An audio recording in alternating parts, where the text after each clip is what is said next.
ನಮಸ್ಕಾರ ಎಲ್ರಿಗೂ. ರಾಯರ ಭಕ್ತರ ರೂಪದಲ್ಲಿ ಸಿಕ್ಕಿರುವಂಥ ಎಲ್ಲ ನನ್ನ ಪ್ರೀತಿಯ ರಾಯರ ಪುಟ್ಟ ಪುಟ್ಟ ಮಕ್ಕಳಿಗೆ ಎಲ್ಲರಿಗೂ ಕೂಡ ನಮಸ್ಕಾರ ಹಾಗೂ ಮಹಿ ಮೋಟಿವೇಶನ್ ಯೂಟ್ಯೂಬ್ ಚಾನಲ್ಗೆ ಪ್ರೀತಿಯಿಂದ ಸ್ವಾಗತ. ಸ್ನೇಹಿತರೆ, ಈ ಒಂದು ವಿಡಿಯೋನಲ್ಲಿ ನಾವು ತಿಳ್ಕೊಳ್ಳೋಣ ಶಹನಿ ಏಕಾದಶಿ ಬಗ್ಗೆ. ಅಂದರೆ ಶಹನಿ ಏಕಾದಶಿ ಇರುವಂಥದ್ದು ನಮಗೆ ಇದೇ ತಿಂಗಳು 25ನೇ ತಾರೀಕಿದೆ. 25/7/26ರಂದು ನಮಗೆ ಶಹನಿ ಏಕಾದಶಿ ಇದೆ. ಅದೇ ರೀತಿ 26/7/2026ರಂದು ನಮಗೆ ದ್ವಾದಶಿ ಇರುತ್ತೆ. ಸರಿನಾ? ನೋಡಿ, ಶಹನಿ ಏಕಾದಶಿಯ ಒಂದು ವ್ರತಕಥೆನ ತಿಳ್ಕೊಳ್ಳೋಣ. ತುಂಬ ಚೆನ್ನಾಗಿದೆ. ಯಾಕಂತ ಅಂದರೆ ಹಿಂದೆ ಅಂದರೆ ಏಕಾದಶಿಯ ವ್ರತಕಥೆಗಳು ನಾನು ಯಾವಾಗಲೂ ಕೂಡ ಹೇಳ್ತಾ ಇರ್ತೀನಿ. ಒಂದೊಂದರಲ್ಲಿ ಒಂದೊಂದು ರೀತಿ ಇರುತ್ತೆ. ತುಂಬ ವ್ರತಕಥೆಗಳು ಕೂಡ ಇದೆ. ಅದರಲ್ಲಿ ಇದು ಕೂಡ ಒಂದು. ಹಿಂದೆ ಕಾಲದಲ್ಲಿ ಏನಾಗುತ್ತೆ ಅಂತಂದರೆ, ಒಬ್ಬ ರಾಜ ಇರ್ತಾನೆ. ರಾಜ ಅಂದರೆ ತನ್ನ ಸೈನಿಕರನ್ನು ಅಂದರೆ ಸುತ್ತಮುತ್ತ ಇರುವಂಥವ್ರನ್ನು ತನ್ನ ಮಕ್ಕಳು ಅನ್ನೋ ರೀತಿ, ತನ್ನ ಸ್ವಂತದವರು ಅನ್ನೋ ರೀತಿ ಒಂದು ತುಂಬಾ ಪ್ರೀತಿ ವಿಶ್ವಾಸವನ್ನು ಇಟ್ಕೊಂಡವನಾಗಿರ್ತಾನೆ. ತುಂಬ ಚೆನ್ನಾಗಿ ನೋಡ್ಕೊತಾ ಇರ್ತಾನೆ. ಎಲ್ರಿಗೂ ಕೂಡ ತುಂಬಾ ಬೇಕಾದಂಥ ರಾಜ ಆಗಿರ್ತಾನೆ. ಏನಾಗುತ್ತಂತ ಅಂದರೆ ಆತನ ರಾಜ್ಯದಲ್ಲಿ ಬರಗಾಲ ಬಂದ್ಬಿಡುತ್ತೆ. ಮಳೆ ಅನ್ನೋಕೇನು ಆತನಿಗೆ ಹೆಂಗಾಗುತ್ತಂದರೆ, ಕೆಲವು ದಿನಗಳು ಮಳೆ ಆಗಲ್ಲ, ಏನು ಹಣ್ಣು ಹಂಪಲು ಏನೂ ಸಹ ಸಿಗೋದಿಲ್ಲ. ಬರ್ತಾ ಅವ್ರಿಗೆ ಏನಾಗುತ್ತಂತ ಅಂದರೆ ಕುಡಿಯೋಕ್ಕೆ ಒಂದು ತೊಟ್ಟು ನೀರು ಕೂಡ ಸಿಗೋದಿಲ್ಲ. ಇವಾಗ ಹೆಂಗಾಗತ್ತಪ್ಪ ಅಂತ ಅಂದರೆ, ಆವಾಗಿನ ಕಾಲದಲ್ಲಿ ಹೆಂಗಿತ್ತಂತ ಅಂದರೆ, ಏನೇ ತೊಂದರೆಗಳಾದರೂ ಕೂಡ ರಾಜನ ಅರಮನೆಗೆ ಬಂದ್ಬಿಡ್ತಾ ಇದ್ರು. ಅಂದರೆ ರಾಜರ ಹತ್ರ ಹೋಗ್ತಾ ಇದ್ರು, ಕಷ್ಟಗಳನ್ನ ಹೇಳ್ಕೊತಾ ಇದ್ರು. ರಾಜರ ಒಂದು ಅಂದರೆ ಅವರ ಒಂದು ಅರಮನೆಯಲ್ಲಿ ಪೂಜಾ ಹೋಮಗಳು ಎಲ್ಲವೂ ಕೂಡ ನಡೀತಾ ಇತ್ತು. ಅದೇ ರೀತಿ ಆ ರಾಜ ಕೂಡ ದೈವ ಭಕ್ತನಾಗಿರ್ತಾನಂತೆ. ತುಂಬಾನೇ ಪೂಜೆಗಳನ್ನ ಮಾಡ್ತಾನೆ, ಎಲ್ಲ ಕೂಡ ಮಾಡ್ತಾನೆ. ಇಷ್ಟ ದೇವರನ್ನ ಎಲ್ಲಾ ದೇವರನ್ನು ಕೂಡ ಪೂಜಿಸ್ತಾನೆ. ಆದ್ರೂ ಕೂಡ ಆತನ ರಾಜ್ಯದಲ್ಲಿ ಇದೆ ಅಲ್ವಾ, ಬರಗಾಲ ಅನ್ನೋದು ಹೋಗೋದೇ ಇಲ್ಲ. ನೀರಿಗೆ ತುಂಬಾ ತೊಂದರೆ ಆಗ್ಬಿಡುತ್ತೆ. ನೀರಿಗೆ ತೊಂದರೆ ಆಗ್ಬಿಟ್ರೆ ಮುಗಿತಲ್ವಾ, ಇನ್ನು ಹಣ್ಣಿರಲ್ಲ. ಅವಾಗೆಲ್ಲ ಹಣ್ಣುಗಳು ಎಲ್ಲವೂ ಜಾಸ್ತಿ ಅಲ್ವಾ, ಹಣ್ಣುಗಳನ್ನ ತಿಂದೆ ಎಷ್ಟೋ ಜನ ಬದುಕ್ಬಿಡ್ತಾ ಇದ್ರು. ಹಾಗೆ ಅವರಿಗೆ ಏನಾಗುತ್ತಂತ ಅಂದರೆ, ಏನೋ ಸಮೇತ ತರಕಾರಿ ಕೂಡ ಬೆಳೆಯೋಕ್ಕಾಗಲ್ಲ, ಒಂದು ತೊಟ್ಟು ಕುಡಿಯೋಕ್ಕೂ ಕೂಡ ನೀರಿರೋದಿಲ್ಲ, ಅಷ್ಟು ಕಷ್ಟ ಬಂದ್ಬಿಡುತ್ತೆ. ಆತ ರಾಜ ಏನು ಮಾಡ್ತಾನಂದರೆ, ಒಂದಿನ ಮಲಗಿರ್ತಾನಂತೆ. ಮಲಗಿದಾಗ ಆತನಿಗೆ ರಾತ್ರಿ ಸಮಯದಲ್ಲಿ ಒಂದು ಅಂದರೆ ಯಾರೋ ಮಂತ್ರಗಳ ಪಠಣೆಯನ್ನು, ಸ್ತೋತ್ರಗಳನ್ನ ಪಠಿಸೋದು, ಈ ಥರ ಏನೋ ಒಂದು ಆತನಿಗೆ ಸ್ವಲ್ಪ ಕೇಳಿಸುತ್ತಂತೆ. ಅಂದರೆ ಸ್ವಲ್ಪ ಬಿಟ್ಟು ಕೇಳಿಸುವಂಥದ್ದು ಆಗಿರುತ್ತೆ. ರಾಜನಿಗೆ ಎಚ್ಚರ ಆಗುತ್ತಂತೆ, ಇಲ್ಯಾರು ಹೋಮಗಳನ್ನ ಮಾಡ್ತಾ ಇದ್ದಾರೆ, ಇಲ್ಯಾರು ಮಂತ್ರಗಳ ಪಠಣೆಯನ್ನು ಮಾಡ್ತಾ ಇದ್ದಾರೆ, ಎಷ್ಟು ಚೆನ್ನಾಗಿ ಮಂತ್ರಗಳನ್ನ ಹೇಳ್ತಾ ಇದ್ದಾರೆ, ಸ್ವಲ್ಪ ಕೇಳ್ತಾ ಇದೆ ಅಂತ ರಾಜ ಏನು ಮಾಡ್ತಾನಂದರೆ, ಸ್ವಲ್ಪ 3:30-4 ಆಗಿರುತ್ತಂತ ಅನ್ಕೊಳ್ಳಿ. ಬೆಳಗಿನ ಜಾವ ಏನು ಮಾಡ್ಬಿಡ್ತಾನಂದರೆ, ಆತ ಕುದುರೆ ಸವಾರಿ ಅಲ್ವಾ, ಹಂಗೇನೆ ಆತ ಏನ್ ಮಾಡ್ಬಿಡ್ತಾನಂದ್ರೆ, ಅದು ಸೌಂಡ್ ಎಲ್ಲಿಂದ ಬರ್ತಿರುತ್ತೋ ಅದೇ ಕಾಡಿನ ಕಡೆ ಇರುತ್ತಂತೆ. ಕಾಡಿನ ಕಡೆನೆ ಹೋಗ್ಬಿಡ್ತಾನಂತೆ ಒಬ್ಬನೇ ರಾಜ. ಹೋಗ್ಬಿಟ್ಟು ನೋಡಿದಾಗ ಅಲ್ಲಿ ಒಂದು 5-6 ಜನ ಋಷಿಮುನಿಗಳು ಕೂತಿರ್ತಾರಂತೆ. ಋಷಿಮುನಿಗಳು ಕೂತಾಗ ರಾಜನಿಗೆ ಏನೋ ಒಂಥರ ಖುಷಿ. ಅವ್ರನ್ನ ನೋಡಿದ ತಕ್ಷಣನೇ ರಾಜನ ಮುಖದಲ್ಲಿ ಒಂದು ರೀತಿ ಸಂತೋಷ, ಅಂದ್ರೆ ಒಂದು ಮನಸ್ಸಲ್ಲಿ ಒಂದು ಸಂತೋಷ ಹುಟ್ಟುತ್ತಂತೆ. ಹುಟ್ಟಿದ್ಮೇಲೆ ಆ ರಾಜ ಋಷಿಮುನಿಗಳು ಕೇಳ್ತಾರಂತೆ, ಯಾರಪ್ಪ ನೀನು? ಈ ತರ ನನ್ನ ಪಕ್ಕದ ರಾಜ್ಯದ ರಾಜ ನಾನು, ಈ ತರ ಇತ್ತು, ಏನೋ ಸೌಂಡ್ ಕೇಳಿಸ್ತಾ ಇತ್ತು ಇಲ್ಲಿ, ಅದಕ್ಕೋಸ್ಕರ ನಾನು ಬಂದೆ ಅಂತ ಹೇಳ್ತಾನಂತೆ. ಹೇಳಿದಾಗ ಇಲ್ಲಿ ನಿಮ್ಮ ಮಂತ್ರಗಳ ಪಠನೆ ಎಲ್ಲ ನನಗೆ ಕೇಳಿಸ್ತಾ ಇತ್ತು, ಬಂದೆ.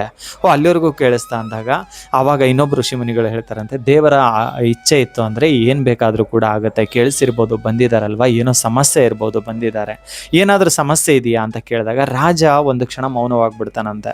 ಹೌದು, ಎಲ್ಲರೂ ಕೂಡ ನನ್ನ ಹತ್ರ ಸಮಸ್ಯೆನ ಹೇಳ್ಕೊತಾನೆ ಬರ್ತಿದ್ರು, ನನ್ನ ಸಮಸ್ಯೆ ಯಾರು ಏನು ಕೇಳಿರಲಿಲ್ಲ, ಆದರೆ ಮೊದಲನೇದಾಗಿ ನೀವೇ ಕೇಳ್ತಾ ಇದ್ದೀರಿ. ನಮ್ಮ ರಾಜ್ಯದಲ್ಲಿ ಬರಗಾಲ ಉಂಟಾಗ್ಬಿಟ್ಟಿದೆ. ಬರಗಾಲ, ಯಾರಿಗೂ ಕೂಡ ಒಂದು ತೊಟ್ಟು ನೀರು ಕೂಡ ಸಿಗ್ತಾ ಇಲ್ಲ. ಪ್ರಜೆಗಳೆಲ್ಲ ತುಂಬಾ ಅಸ್ತವ್ಯಸ್ತರಾಗಿದ್ದಾರೆ. ಏನು ಸಹ ಕೂಡ ಸಿಗ್ತಾ ಇಲ್ಲ, ಒಂದು ತೊಟ್ಟು ನೀರು ಕೂಡ ಇಲ್ಲ, ಊಟ ಇಲ್ಲ, ಏನಿಲ್ಲ. ಹಿಂಗಾದರೆ ತುಂಬ ಕಷ್ಟ ಆಗ್ತಾಯಿದೆ ಅಂತ ಹೇಳ್ತಾರಂತೆ. ಹೇಳಿದಾಗ ನಮ್ಮ ಇದರಲ್ಲಿ ಎಲ್ಲ ಪೂಜೆಗಳನ್ನ ಮಾಡಿದ್ದೀವಿ, ಪುನಸ್ಕಾರಗಳು ಎಲ್ಲವೂ ಕೂಡ ಮಾಡಿದ್ದೀವಿ, ಆದರೂ ಕೂಡ ಸರಿ ಹೋಗ್ತಾ ಇಲ್ಲ. ಯಾಕೆ ಋಷಿಮುನಿಗಳೇ, ಯಾಕೆ ಸ್ವಾಮಿ ಅಂತ ಕೇಳ್ತಾರಂತೆ. ಕೇಳಿದಾಗ ಋಷಿಮುನಿಗಳು ಹೇಳ್ತಾರಂತೆ, ನೋಡಪ್ಪ, ಏನು ತಪ್ಪಿಲ್ಲದೆ ಏನೂ ಆಗೋದಿಲ್ಲ. ಗೊತ್ತಿಲ್ಲದೆ ಏನಾದರೂ ಒಂದು ತಪ್ಪಾಗಿರುತ್ತೆ, ನಮ್ಗಳಿಗೆ ಗೊತ್ತಾಗೋದಿಲ್ಲ, ಏನೋ ಒಂದು ತಪ್ಪಾಗಿರುತ್ತೆ. ಆದ ಕಾರಣದಿಂದನೇ ನಿನ್ನ ರಾಜ್ಯದಲ್ಲಿ ಏನೋ ಒಂದು ಆಗ್ತಾ ಇರುತ್ತೆ. ಬಟ್ ಇವಾಗ ನೀನು ತುಂಬ ಚೆನ್ನಾಗಿ ನೋಡ್ಕೋತಾ ಇರ್ಬೋದು. ಹಿಂದೆ ಏನಾಗಿತ್ತು, ನಿನ್ನಿಂದ ಏನಾದರೂ ಆಗಿತ್ತು, ಅಥವಾ ಪ್ರಜೆಗಳಿದಾರಲ್ಲ ಅವರಿಂದ ಏನಾದರೂ ಆಗಿತ್ತೋ ಗೊತ್ತಿಲ್ಲ, ಏನೋ ಒಂದು ಆಗಿರುತ್ತೆ. ಆದ ಕಾರಣದಿಂದನೇ ಈ ಜನ್ಮದಲ್ಲಿ ನೀನೇನೋ ಪ್ರಜೆಗಳನ್ನ ನನ್ನ ಮಕ್ಕಳು ಅಂದ್ಕೊಂಡು ನೋಡ್ಕೊತಾ ಇದೆಯಾ, ನನ್ನ ಸ್ವಂತದವರು ಅಂತ ನೋಡ್ಕೊತಾ ಇದೆಯಾ, ಅವರು ಸೇವಕರಂತ ನೀನು ಯಾವತ್ತೂ ನೋಡಿಲ್ಲ, ಆದರೆ ಅವ್ರನ್ನ ಸ್ವಂತದವ್ರಂತ ನೋಡ್ಕೊತ. ಹಿಂದೆ ಹೆಂಗಿತ್ತೋ ಗೊತ್ತಿಲ್ಲ ಅಲ್ವಾ. ನಮಗೆ 7 ಜನ್ಮದ ಪಾಪ ಕಳಿಬೇಕಂತ ಅಂದರೆ ನಮಗೆ ಬರುವಂಥ ಒಂದು ಏಕಾದಶಿ ಬಗ್ಗೆ ತಿಳಿಸ್ಕೊಡ್ತೀನಪ್ಪ. ಆ ಏಕಾದಶಿ ದಿನ ನೀನು ನಿನ್ನ ಪ್ರಜೆಗಳಿಗೂ ಕೂಡ ಹೇಳು, ನಿನ್ನ ಪ್ರಜೆಗಳಿಗೂ ಕೂಡ ಹೇಳು, ಅವತ್ತಿನ ದಿನ ಉಪವಾಸ ಇದ್ದು ವಿಷ್ಣು ದೇವರನ್ನ, ಮಹಾವಿಷ್ಣು ದೇವರನ್ನ ಭಕ್ತಿಯಿಂದ ಪೂಜಿಸೋಕೆ ಹೇಳು.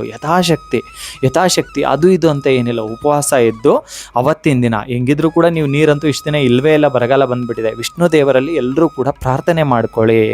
ರಾತ್ರಿ ಭಜನೆ ಎಲ್ಲ ಮಾಡಿ, ರಾತ್ರಿ ಎಲ್ಲ ಎಚ್ಚರ ಇದ್ಬಿಟ್ಟು ವಿಷ್ಣು ದೇವರಲ್ಲಿ ವಿಶೇಷವಾಗಿ ಪ್ರಾರ್ಥನೆನ ಮಾಡ್ಕೊಳ್ಳಿ. ಖಂಡಿತವಾಗ್ಲೂ ಕೂಡ ನಿಮ್ಮ ಒಂದು ರಾಜ್ಯದಲ್ಲಿ ಏನೇನು ತೊಂದರೆಗಳಿದೆಯಲ್ಲ ಅದೆಲ್ಲ ಸುಧಾರಿಸುತ್ತೆ ಅಂತ.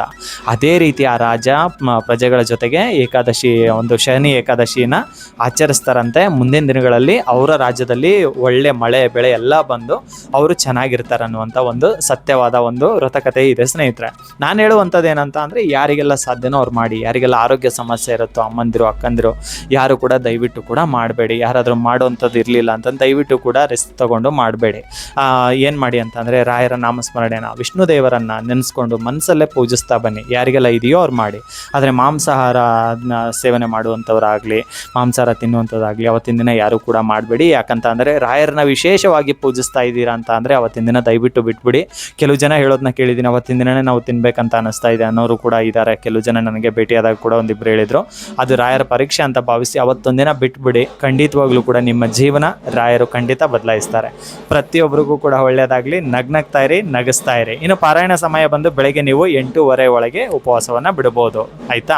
ನಿಮಗೆ 26/7/2026 ನಿಮಗೆ ದ್ವಾದಶಿ ಇರುತ್ತೆ. ಆಯಿತಾ? ಏಕಾದಶಿ ಇರುವಂಥದ್ದು 25/7/2026 ಏಕಾದಶಿ ಇದೆ. 26/7/2026 ನಮಗೆ ದ್ವಾದಶಿ ಇರುತ್ತೆ. 8:30 ಬೆಳಗ್ಗೆ 8:30 ಒಳಗೆ ನೀವು ಉಪವಾಸವನ್ನು ಬಿಡ್ಬೋದು. ಸರಿನಾ? ಪ್ರತಿಯೊಬ್ಬರಿಗೂ ಕೂಡ ಒಳ್ಳೆಯದಾಗಲಿ. ನಗ್ನಗ್ತಾ ಇರಿ, ನಗಿಸ್ತಾ ಇರಿ. ನಮಸ್ಕಾರ.